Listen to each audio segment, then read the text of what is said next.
أعوذ بالله من الشيطان الرجيم. بسم الله الرحمن الرحيم.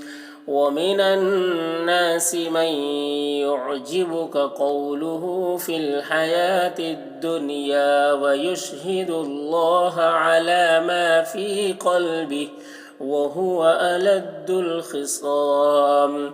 وإذا تولى سعى في الأرض ليفسد فيها ويهلك الحرث والنسل والله لا يحب الفساد.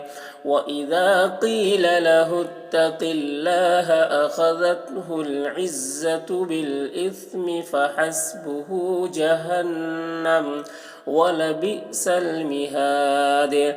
ومن الناس من يشري نفسه